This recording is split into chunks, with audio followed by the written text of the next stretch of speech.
Olá pessoal, professor Alexandre Vander, tudo bem?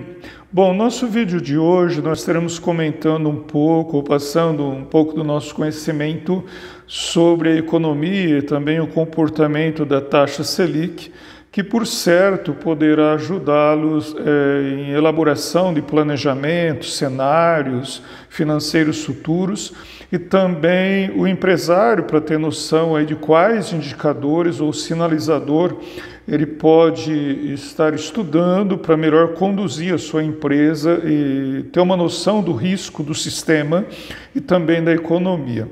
Bom, quando nós ouvimos de que a taxa Selic está subindo bastante, é importante nós termos uma noção de que a taxa Selic ela é monitorada pelo Banco Central.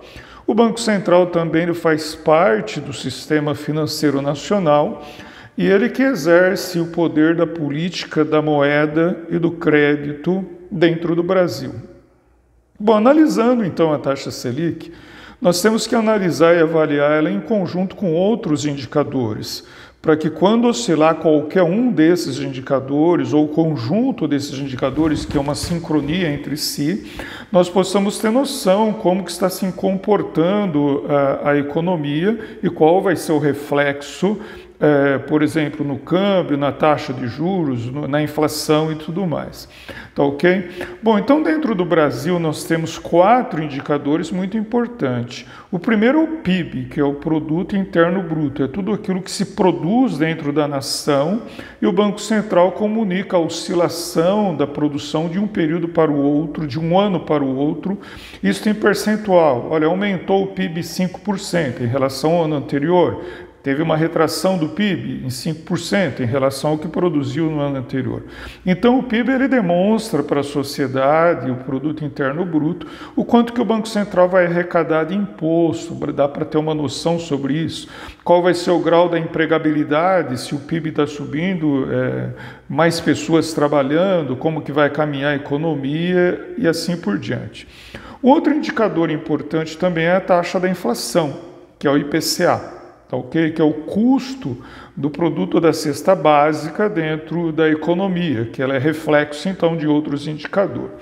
E um indicador importante também é o comportamento do câmbio, como que o real vai se comportar frente ao dólar ou o dólar frente ao real.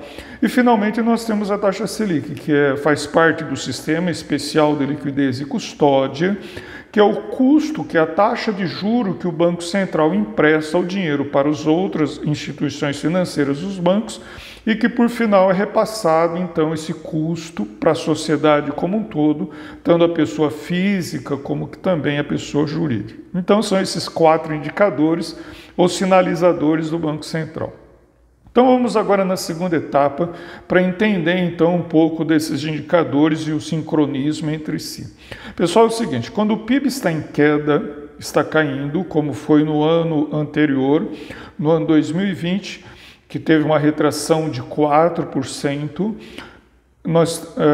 a mensagem é simples, vai ter uma retração na economia. Tá, ok? Então, o PIB em queda, o Banco Central, para ele não esvaziar todas as suas reservas e socorrer a sociedade como um todo, e ele deixar de ter as suas reservas, ele sobe a taxa Selic. Então, o dinheiro fica mais caro. Tá, ok? E porque se ele esvaziar todas as suas reservas, ele vai ter que buscar dinheiro no Fundo Monetário Internacional ou vai ter que emitir papel moeda, que seria título, CDB, poupança, aumentar a remuneração de taxas dos investidores, para que o investidor se sinta atraído e ele venha então tomar de volta o dinheiro que ele mesmo colocou no mercado através da emissão dos títulos. Então o investidor vai lá no banco, por exemplo, e deposita o dinheiro na Caixa Econômica Federal, nos títulos, e os bancos acabam repassando então esse dinheiro para o Banco Central. Então por aí ele exerce um poder de controle da moeda, aumentando as taxas de juros dos investidores.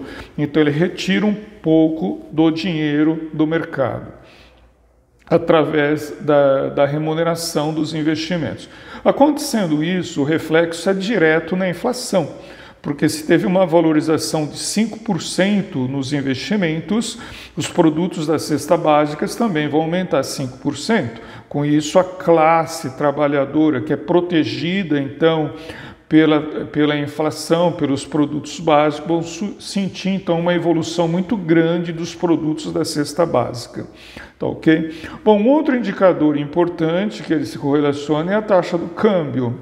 Se os investidores começam a visualizar de que o produto interno bruto está em queda, que a inflação está subindo, ao invés de ele pegar o dinheiro e financiar os projetos de investimento das empresas através de compra de ação, ele tira o dinheiro do mercado de capitais e efetua investimento no dólar, que é algo muito mais seguro. Então, acontecendo isso, a Bovespa retrai, as empresas sentem, o investidor sente a desvalorização das ações, porque o investidor está partindo para comprar dólar. Daí o dólar dispara e vai, por exemplo, a 5,50 e explode lá nas alturas. E a taxa Selic também aumenta. Então, esse seria o comportamento: queda de PIB, aumento da taxa Selic, aumento do dólar e a remuneração no mercado, tendo uma oscilação através da moeda e o retorno da inflação. Bom, o que nós visualizamos agora para entender o que aconteceu no ano anterior, 2020? PIB, retração de 4%, encolheu muito.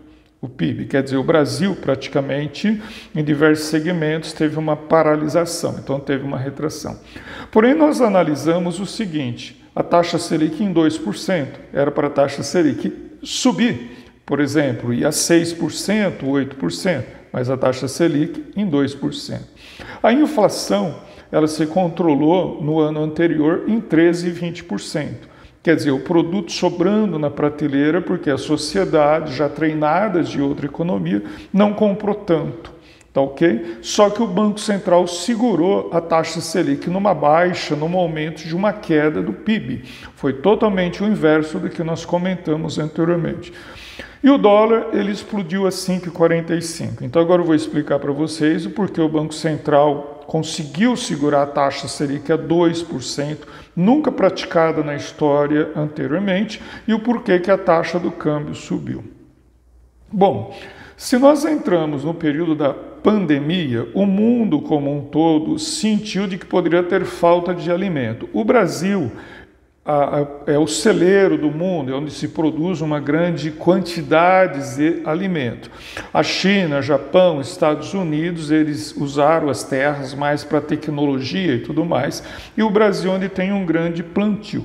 Então a soja, commodities, grão, esses produtos teve uma exportação muito grande, com a taxa do dólar na alta, aonde o investidor sentiu de que o Brasil ia quebrar. Então eles compraram dólar, teve uma desvalorização aí da Bovespa em torno de se reduziu em torno de 40%, e o Banco Central se aproveitou desse momento totalmente favorável, exportando bastante commodities, a uma taxa de conversão de 5,45 para o dinheiro entrar aqui dentro do Brasil, e nesse período mesmo, em retração do PIB, a balança comercial se comportou na contramão, podemos assim dizer, agregando grandes valores, devido ao quê? As commodities, porque as empresas de alta tecnologia teve uma retração e paralisação no Brasil, tanto quanto o comércio também paralisou e a produção teve uma queda, mas as commodities foi o movimento da vez. Bom, se teve toda essa saída de commodities, de grana, o Banco Central com força, com dólar nas alturas, na exportação e na conversão, imagina quem vende em dólar, um dólar de 5,45. O Banco Central também teve uma vantagem que compensou então a retração e a queda do PIB. O que ele fez? Ao invés de ele aumentar a taxa Selic no ano passado, o Banco Central reduziu a taxa Selic a uma taxa de 2%, justamente para ajudar as empresas e ajudar também a sociedade, porque se ele subisse a taxa Selic no momento de retração de PIB, sabendo de que ele estava indo bem nas reservas, ele iria prejudicar ainda mais a economia do Brasil e também os empresários. Então ele agiu na contramão e reduziu a taxa Selic, isso no ano de 2020. Agora no Banco Central está se projetando para esse ano, tá certo? Um PIB, uma produção agora desse ano, um PIB de 5%. Então está subindo, quer dizer, aquela defasagem da retração do ano anterior de menos 4,80, nós já estamos visualizando um PIB favorável. Agora eu te pergunto, é lógico o Banco Central segurar a taxa Selic é 2% ao ano, sabendo de que as grandes empresas estarão produzindo, gerando lucro, e essas grandes empresas têm endividamento, isso no seu balanço patrimonial. A maioria das empresas tem endividamento. Se o Banco Central segurar a taxa Selic apenas a 2%, o que vai acontecer? Essas grandes empresas vão usar a alavancagem operacional dela, que elas vão ter um retorno dos investimentos muito mais alto, buscando dinheiro apenas a 2%. Isso aconteceu, o Banco Central esvazia suas reservas e teremos uma tendência muito grande do retorno da inflação. Tá ok? Então, por isso de que a taxa Selic agora está voltando. Se o PIB vai crescer 5%, o Banco Central já está sinalizando que a taxa Selic vai ser 6%, 5%, para que ele também venha proteger as suas reservas.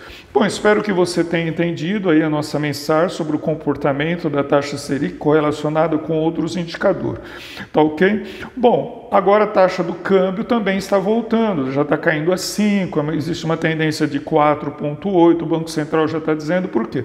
Todo investidor de fora do Brasil estão aí dando boas notas para a gestão da política econômica que está sendo praticada no Brasil, e eles estão voltando a ter uma credibilidade maior dentro da economia brasileira, investindo e financiando os projetos. Por isso que a Bovespa subiu e agora o dólar está se apresentando em queda, porque a produção do Brasil está retomando os seus patamares normal e o Banco Central normalmente está subindo agora a sua taxa Selic, porque ainda não somos um país desenvolvido como é os Estados Unidos, Japão e a China, onde a produção é muito alta e o Banco Central pratica de lá uma política muito mais reduzida em termos do empréstimo do dinheiro e o custo do endividamento. Bom, espero que você tenha entendido a nossa mensagem.